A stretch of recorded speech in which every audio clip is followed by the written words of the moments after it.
오늘 우리에게 주신 하나님의 말씀은 신약성경 고린도전서 12장 27절로 31절까지입니다. 고린도전서 12장 27절로 31절까지입니다. 이제 고린도전서 12장 27절서부터 봉독해 드리겠습니다. 너희는 그리스도의 몸이요 지체의 각 부분이라. 하나님이 교회 중에 몇을 세우셨으니 첫째는 사도요, 둘째는 선지자요, 셋째는 교사요, 그 다음은 능력을 행하는 자요, 그 다음은 병 고치는 은사와 서로 돕는 것과 다스리는 것과 각종 방언을 말하는 것이라. 다 사도이겠느냐? 다 선지자이겠느냐? 다 교사이겠느냐? 다 능력을 행하는 자이겠느냐? 다 병 고치는 은사를 가진 자이겠느냐? 다 방언을 말하는 자이겠느냐? 다 통역하는 자이겠느냐? 너희는 더욱 큰 은사를 사모하라. 내가 또한 가장 좋은 길을 너희에게 보이리라. 아멘. 할렐루야. 아멘. 오늘 교회는 그리스도의 몸입니다 라는 제목으로 말씀을 증거하겠습니다. 오늘은 말씀을 전하기 전에 한 가지 질문을 먼저 하고 시작하겠습니다. 잘 대답하시기 바랍니다. 우리 서울에서 제일 좋은 교회는 어떤 교회입니까? 아름답고 깨끗한 교회. 맞았습니다. 두 번째 질문입니다. 대한민국에서 제일 좋은 교회는 어떤 교회입니까? 아름답고 깨끗한 교회. 그렇게 생각하십니까? 네. 마지막 질문입니다. 세계에서 제일 좋은 교회는 어떤 교회입니까? 아름답고 깨끗한 교회. 할렐루야. 네. 서울에서 대한민국에서 세계에서 가장 좋은 아름답고 복된 교회를 하나님께서 세우신 지 꼭 6년째 되는 날입니다. 2019년 7월 7일 날 우리가 창립 예배를 드렸습니다. 창립한 날부터 이제까지 우리 교회와 성도들을 지켜주시고 인도해 주신 하나님께 감사를 드립니다. 그 짧은 6년 동안에도 정말 파란만장한 일들이 매주 일어났습니다. 그럼에도 불구하고 여전히 아름답고 복된 교회는 건재합니다. 왜 그럴까요? 하나님의 은혜 때문입니다. 많은 이유가 있지만 가장 강력한 이유는 우리 교회가 하나님의 교회이기 때문입니다. 제가 6년을 여기서 목회하면서 지인들에게 가장 많이 받은 질문 중에 하나가 왜 교회 이름이 아름답고 복된 교회입니까? 라는 질문이었습니다. 우리 교회는 이 지역명을 따라 지은 교회입니다. 행정 소재지가 휘경동이죠. 그래서 아름다울 휘자, 복될 경자. 그래서 이 훈을 따라 아름답고 복된 교회로 지은 것입니다. 그런데 이 교회의 이름을 들으면 모든 사람들이 교회 이름이 너무 좋다는 거예요. 교회 이름을 부르거나 들으면 괜히 자기 자신이 아름다워지고 복된 기분이 든다는 겁니다. 당연하지요. 아름답고 복된 우리 주님의 교회니까. 아멘. 보세요 여러분, 아름답고 복된 교회 성도들이 얼마나 아름답습니까? 아멘. 한번 옆 사람들 돌아보세요. 아름답지요? 한번 인사하겠습니다. 너무 아름답습니다. 또 우리 교인들이 얼마나 복됩니까? 할렐루야. 그래서 더욱더 주님께 감사를 드립니다. 오늘은 하나님이 세우신 이 교회의 의미에 대해서 좀 더 우리가 배우려고 합니다. 교회가 무엇일까요? 교리적이거나 또는 우리 총회 헌법에 나온 정의는 이렇습니다. 먼저 우리 교단은 웨스트민스터 신앙 고백을 따르는데요. 거기에 교회를 이렇게 정의했습니다. 과거나 현재나 미래에 있어서 머리 되시는 그리스도를 중심하여 모이는 택함을 받은 모든 사람들이다. 또한 대한예수교 장로의 헌법의 정의는 이렇습니다. 하나님이 만민 중에서 자기 백성을 택하여 그들로 무한하신 은혜와 지혜를 나타내신다. 이 무리가 하나님의 집이요 그리스도의 몸이며 성령의 전이다. 이 무리는 과거, 현재, 미래에 있는 성도들인데 이를 가리켜 거룩한 동회, 곧 교회라 한다. 아멘. 자, 이 두 정의의 공통점이 가장 중요한 핵심은 교회라는 것은 빌딩, 달란트 빌딩 9층에 있는 건물이 아니라는 것입니다.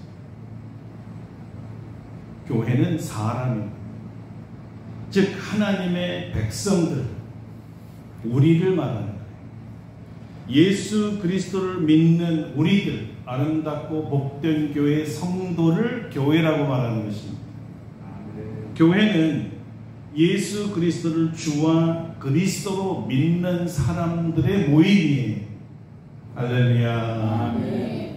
이런 교리적이고 교단적인 이 정의는 어디서 나온 걸까요? 모두 성경을 근거로 해서 나왔습니다.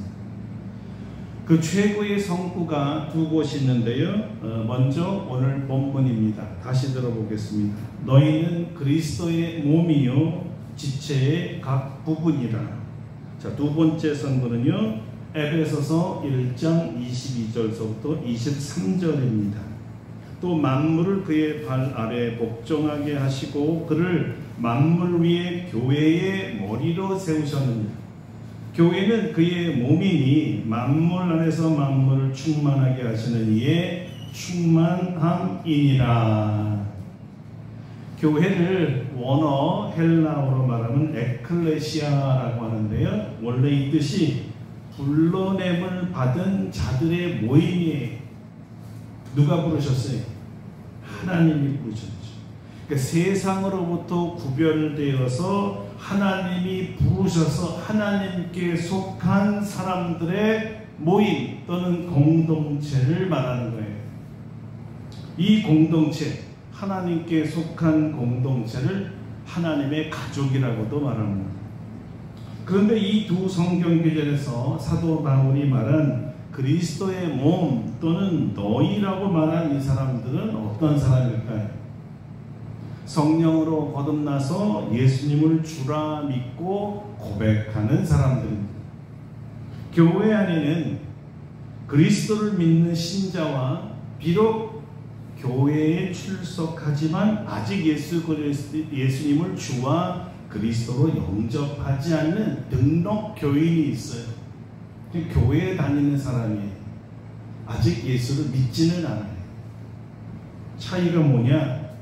신자는 교회의 머리이신 예수님께 연합한 몸의 일부가 되지만 불신자는 예수님의 몸에 붙어 있지 않고 따로 떨어져 있어서 아직 그리스도의 몸이 아닌 사람입니다.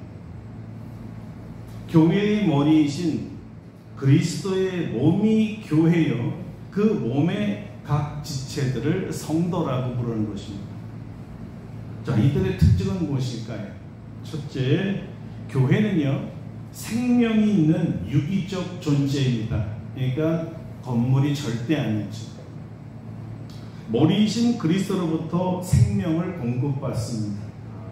예수님께 붙어 있으면 살고 예수님께 떨어져 있으면 죽습니다.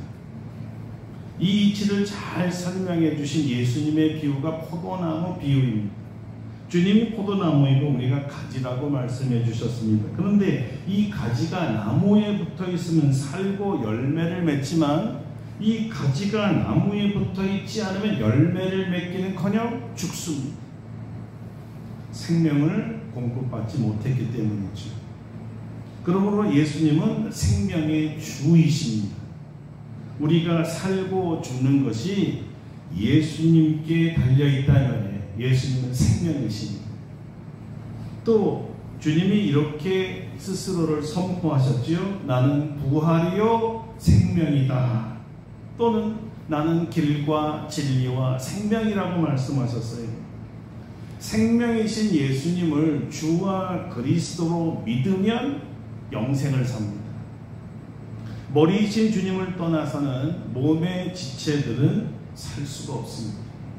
살아있어야 주님을 예배하고, 살아있어야 주님을 섬길 수 있고, 살아있어야 주님도 사랑하고 성도들을 사랑할 수 있고, 우리가 살아있어야 하나님의 말씀에 순종도 할 수가 있습니다. 예수님께 딱 달라붙어서 주님 주시는 생명으로 살고, 끝까지 살고 영원토록 사시기를 바랍니다. 아멘. 우리 교회가 생명의 주 되신 예수님께 딱 달라붙어 있기를 축원합니다. 아멘. 둘째, 교회의 머리가 그리스도인, 그리스도의 몸이에요. 교회의 머리가 그리스도라는 말은 모든 주권이 주님께 있다는 말입니다. 머리가 몸을 통치하고 명령하고 또 통제하죠. 그렇죠? 우리도 머리가 다 통치하고 지시하는 대로 지체들이 따라하는 것입니다. 이 주님의 주권은 왕적 권위를 말합니다. 그래서 예수님은 교회의 주권자이시며 동시에 왕이십니다. 이 말은 예수님을 주와 그리스도로 믿고 영접하여 그리스도의 몸의 지체가 된 자들은 모두 왕이신 주님의 말씀에 절대 순종해야 합니다. 주님은 자신의 주권적 통치에 책임을 지십니다. 그의 백성된 지체들에게 하시는 말씀은 절대로 진리이고 절대적으로 우리에게 다 유익합니다.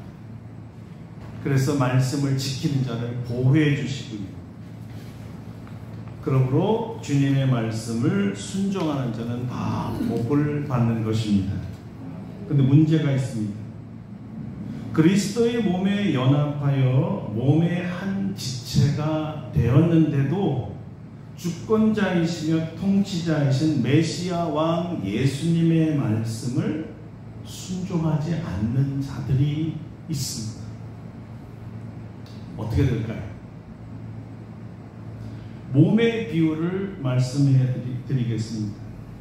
머리가 몸에게, 각 지체들에게 명령을 하는데 이 몸의 모든 지체들이 말을 듣지 않는 상태를 의학적으로 뭐라고 말합니까? 네? 죽은 상태. 뇌졸중 또는 중풍병에 걸렸다 그래요. 자, 여러분, 뇌혈관이 막히면 뇌경색, 뇌혈관이 터지면 뇌졸중이죠. 그렇죠? 그런데 이렇게 되면 하반신이나 상반신 또는 전신이 마비되기도 하고 왼쪽이 마비되기도 하고 오른쪽이 마비가 들어서 머리에서 명령을 하는데 몸이 말을 듣지 않아요. 그냥 뻣뻣하게 굳어 있어요.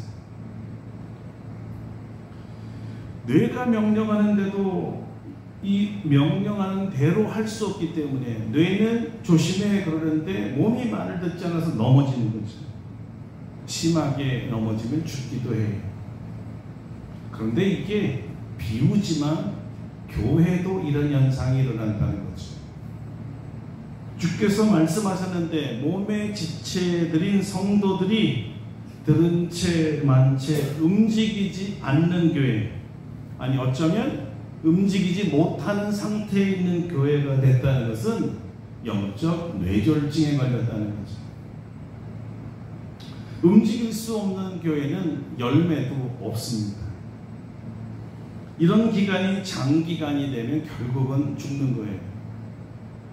아주 서서히 진행되기 때문에 별로 심각하게 생각하는 사람도 없습니다.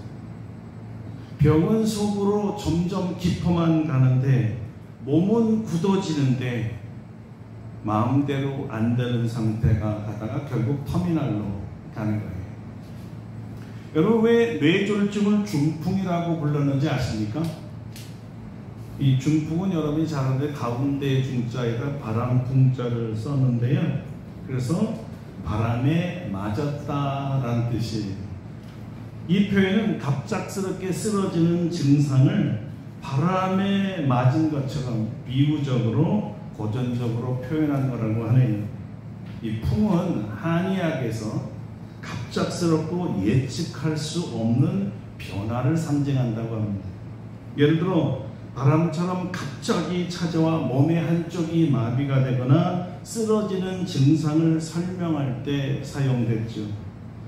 이 중자는 이제 물론 가운데 중자를 쓰지만 다른 훈이 있어요. 무언가에 얻어맞다. 아마 이 가운데를 관통해서 나누다 뭐 이런 뜻이 아니겠나. 한쪽은 그래서 못 쓰게 돼. 그런 것 같아요.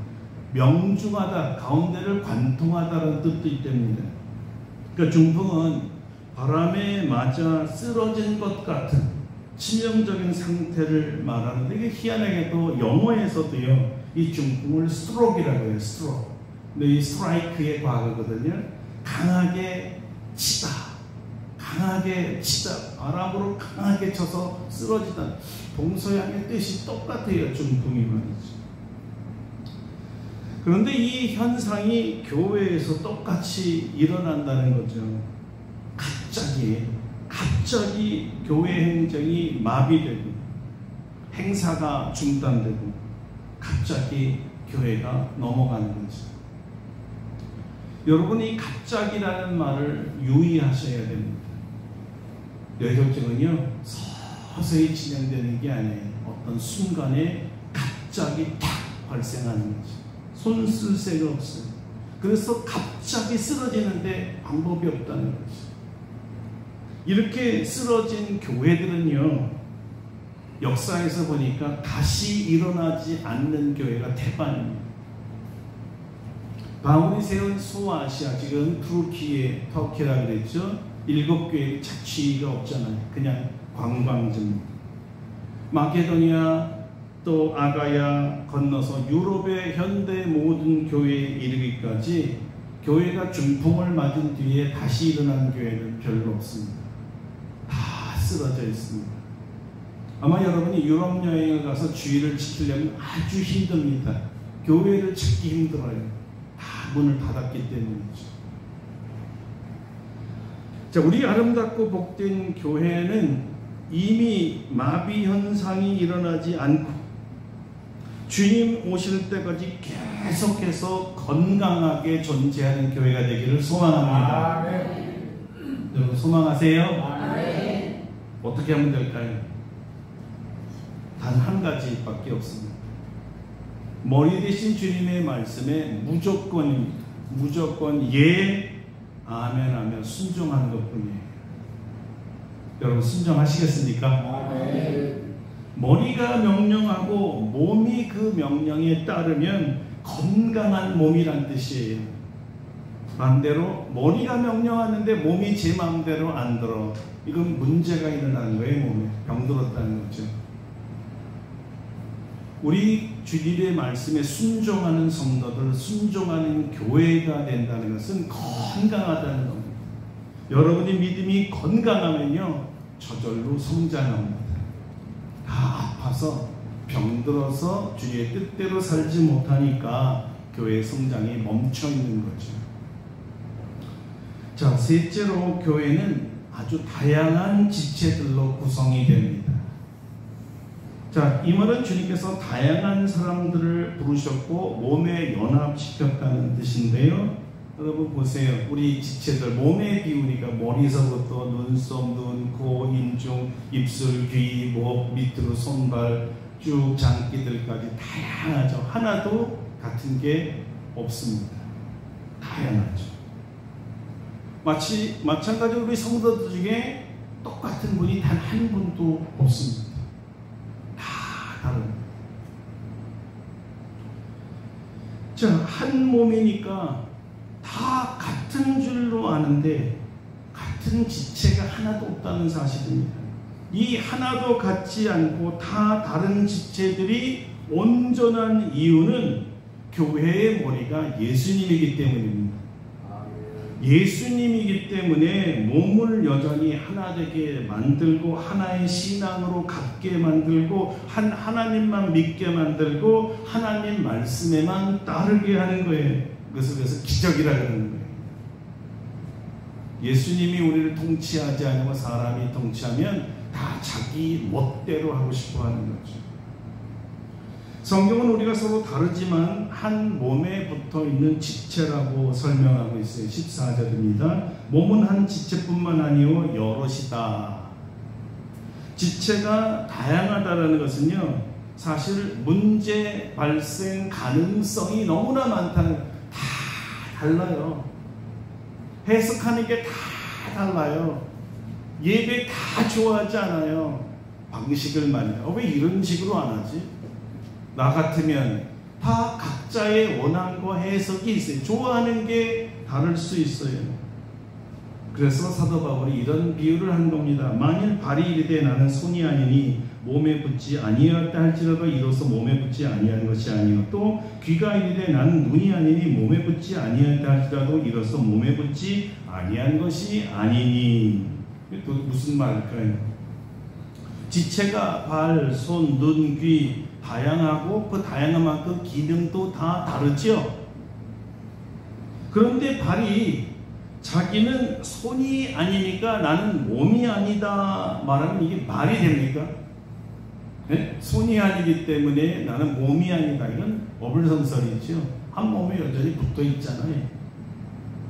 마찬가지로 귀가 눈에게 말하길 나는 눈이 아니야, 그러니까 나는 몸이 아니야, 이렇게 말하는 말이 됩니까? 말이 안 된다는 거죠. 바울이 지금 뭘 말하고 싶은 걸까요?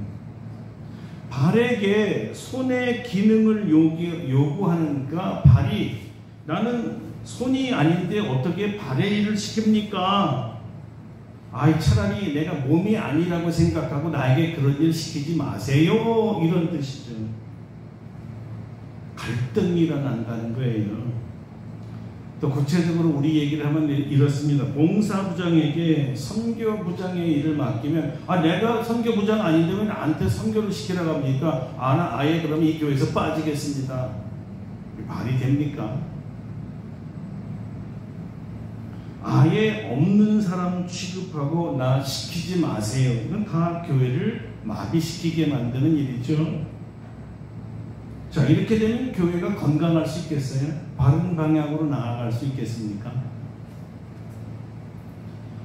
자, 그러면 우리 모두 다른 예를 들어서 모든 지체들을 공통하게 다른 것 없이 다 하나로 만들면 어떨까요? 한 가지로 통일합시다. 그러니까 우리 선교만 하고 다른 일은 다 그만둡시다. 그러면 교회가 건강할까요? 바로 가겠습니까? 이런 거예요, 여러분. 이제 손만 여러 개 있는 모습, 한 기능만을 추구한다는 것은 손만 여러 개 있는 교회를 만들자라는 비유와 같은 거예요. 한번 상상해보세요. 손만 우리 성도수만큼 있으면 손이 30개 달린 몸, 다른 지체는 하나도 없어. 이걸 뭐라 그래요? 정상적이지 않죠. 기형하죠. 교회를 건강하고 온전한 교회로 만들지 않고 기형화로 만드는 것이 모두 자꾸 통일을 시키려고 한 가지만 하자는 주장이에요. 다 다른데 말이죠. 그럼 반대로 상상에 맡기겠습니다.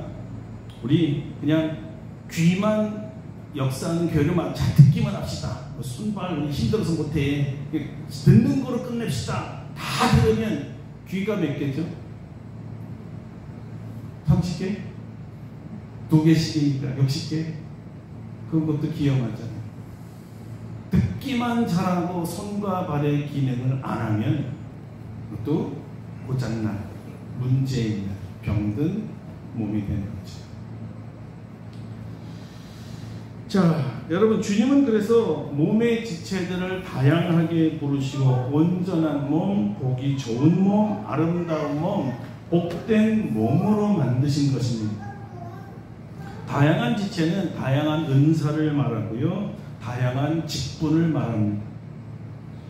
자, 성경은 이렇게 말합니다. 하나님이 교회 중에 몇을 세우셨으니 첫째는 사도요, 둘째는 선지자요, 셋째는 교사요, 그 다음은 능력을 행하는 자요. 그 다음은 병 고치는 은사와 서로 돕는 것과 다스리는 것과 각종 방언을 말하는 것이라. 다 사도이겠느냐?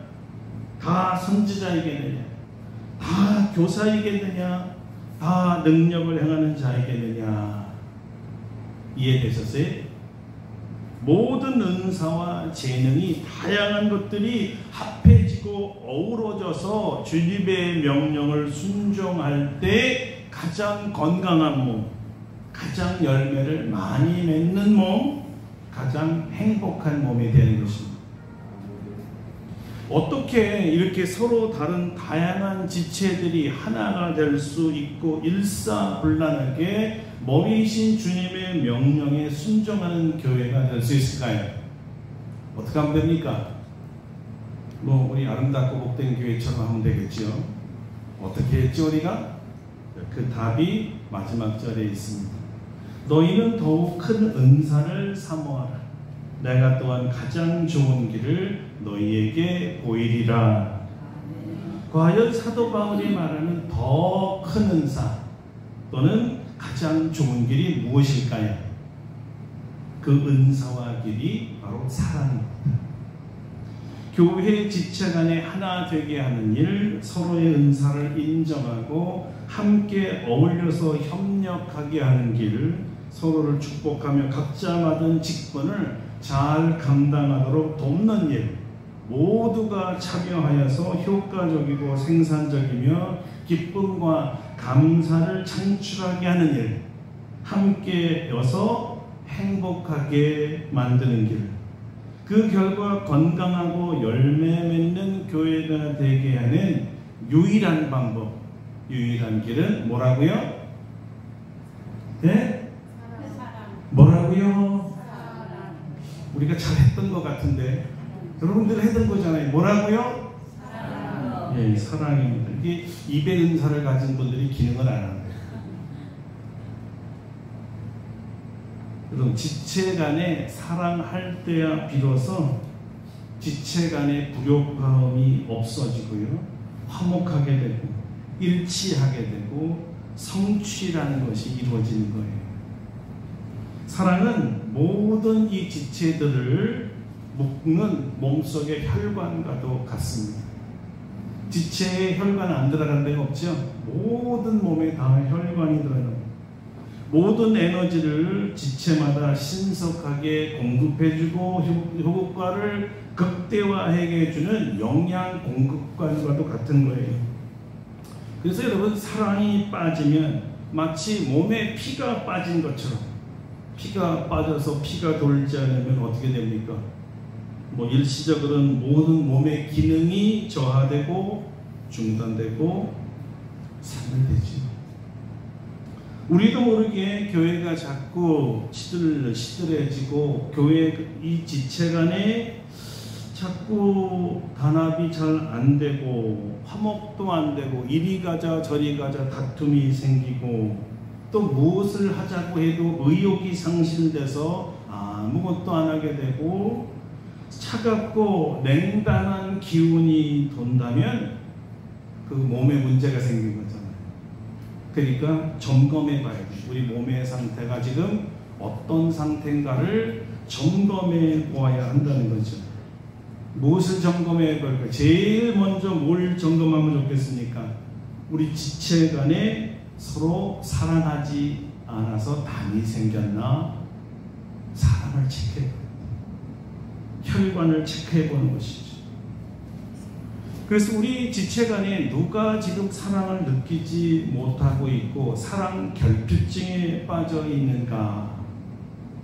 여러분, 그건 얼굴에 그냥 다 나타나 있잖아요. 그럼 한번 얼굴 좀 보세요. 누가 화나고 누가 근심에 쌓여 있는가? 얼굴에 다 써 있어요. 그 얼굴이 화나지 못한 게 뭐죠? 나 좀 사랑해줘 하고 이렇게 사인을 보내는 거예요. 나를 밝게 좀 만들어줘. 살펴야 되는데 이 살피고 돌아보지 않으면 그 지체는 그냥 계속 아픈 거예요. 그런데 여러분, 왜 한 지체의 고통이 그렇게 중요하고 돌아봐야 될까요? 제가 이번에 심장 관상동맥이 막혔어요. 죽어야 되는데 하나님이 살렸어요. 그때 한 가지 딱 깨달은 게 있었습니다. 그 많은 이 혈관 중에요, 딱 하나가 막혔는데 백체가 고통을 받는다는 거예요. 우리 이곤사님 오늘 못 나오세요. 발목이 다쳤는데 발목만 아프면 되지 전신이 아플까요? 여러분, 그 이치를 깨달으라는 거예요. 한 부분이 아프면 전 몸이 몸살을 앓게 구조적으로 되어 있는 거예요. 한 지체가 아프다는 것은 지금 전체 몸이 아프다는 뜻이에요. 그래서 바울이 이렇게 얘기했죠. 만일 한 지체가 고통을 받으면 모든 지체가 함께 고통을 받고, 한 지체가 영광을 받으면 모든 지체가 함께 즐거워하느니라. 아멘. 여러분, 그래서 지체 간에 돌아봐야 된다는 거예요. 그 성경은 돌아보라라고 지금 지시하고 있는 거예요. 한마디로 사랑하라는 거죠. 사랑의 몸의 지체들을 하나 되게 하는 묘약 중에 묘약이거든요. 몸된 주님의 지체들을 즐겁게 만들고 행복하게 만들고 건강하게 만들도록 각자에게 주신 은사를 다 사용해서 한 지체를 세우라는 거예요. 그냥 지나치지 말라는 거예요. 요즘에는 누가 뭐라 그러면 프라이버시 얘기를 자꾸 해요. 왜 내 삶에 간섭해? 그래서 누구를 도와주는 것도 상당히 요즘에는 어려워졌어요. 그렇죠? 좋은 마음으로 돕고 싶은데 왜 내 삶의 영역에 들어와? 건드리지 마라. 그냥 내버려둬. 이래서 도와주려고 하다가도 묵직하는 경우가 사실 있죠. 그럼에도 불구하고 돌아와서 그 마음을 풀어야 된다는 게 성경의 원리입니다. 이것을 푸는 묘약도 사랑이라는 거예요. 이 사람이 나한테 정말 사랑으로 접근하는가를 느껴지면 다친 마음이 열리는 겁니다. 이 사랑의 힘이 그만큼 센 거죠. 머리가 주님이신 교회가 건강하고 활동적이고 생산적이 되기 원한다면 무조건 성도 간에, 지체 간에 뭘 하면 돼요? 사랑하면 돼요. 할렐루야. 그래서 진심을 담아서 옆 사람의 손을 싹 잡고 사랑합니다 이렇게 해보세요. 자, 사랑이 느껴지죠? 네, 사랑이 전달돼야 돼. 말보다도 내 표정, 내 타치에서 사랑이 전달되면 그게 이상하지 않은데, 사랑이 전달되지 않으면 움츠려요. 사람이 반사적으로 몸을 움츠리게 돼 있어요. 움츠린 거를 푸는 묘약이 사랑이라는 거예요. 왜요? 그가 회복돼요. 우리 다 회복되니까. 한 몸이라서 그렇습니다. 한 몸이라서. 이제 우리 교회가 이제 6년 됐습니다. 여러분은 후대에 우리 교회가 어떤 교회로 알려지기를 원하세요? 사랑이 많은 교회, 사랑하는 교회로 알려지시길 원하세요? 아멘. 그동안도 우리가 서로 사랑하는 공동체였어요. 6년 동안 제가 제일 많이 들었던 여러분들의 이 간증 중에 우리 교회 와서 너무나 행복합니다. 너무나 편하고 좋습니다. 너무 사랑이 많습니다. 다 그런 얘기만 들었어요. 그렇지만 앞으로 더 뜨겁게 사랑하고, 더 많이 사랑하고, 더 섬세하게 사랑하고, 지체 한 사람 한 사람을 이제 관심을 갖고 더 사랑하고, 사랑의 영역을 넓히는 거예요. 주로 만나는 사람, 이야기하는 사람만 서너 명만 말하고 가잖아요. 우리 식구가 너무 많아서 그런가? 더 사랑의 영역을 넓히세요. 이제까지 늘 말하던 사람은 다음에도 또 만나면 되니까 안 하던 분들을 찾아가서 안부도 물어주고 형편도 물어주고 기도도 해주시고 돌봐주세요. 이제 우리 얼마 안 있으면 10주년 또 감사해야 드리겠죠. 100주년은 여기 아무도 없을 것 같고, 그러나 우리가 미래를 바라볼 때 우리가 10년이든 100년이든 우리 주님 오실 때까지 이 교회는 계속해서 존재하는 교회가 되기를 원합니다. 아멘. 여러분, 이 말이 쉬운 말이 아니에요. 역사에 보니까 존재에서 벗어나서 무존재, 없어진 교회가 역사에 더 많습니다. 주님 오실 때까지 존재한다는 건요, 딱 한 가지밖에 없어요. 건강해야 돼요. 건강하려면 무조건 사랑해야 돼요. 그래서 우리 지체들이 너무나 끝까지 대대손손으로 사랑하는 교회가 될 때 이 지역 주민들이 가장 부러워하는 교회가 됩니다. 나도 저 교회의 일원이 되고 싶다. 사도행전도 그랬잖아요. 주님이 제일로 자랑하는 교회가 될 줄로 믿습니다. 아멘. 아멘. 아멘. 우리 함께 기도하겠습니다. 두 가지를 오늘 짧게 기도하는데요. 우리 교회 감사합니다. 세우신 주님께 감사하고 아름답고 복된 교회의 지체가 됨을 감사하고, 두 번째 기도는 지체들 간에 뜨겁게 사랑하게 해주세요. 이렇게 기도하겠습니다. 나가지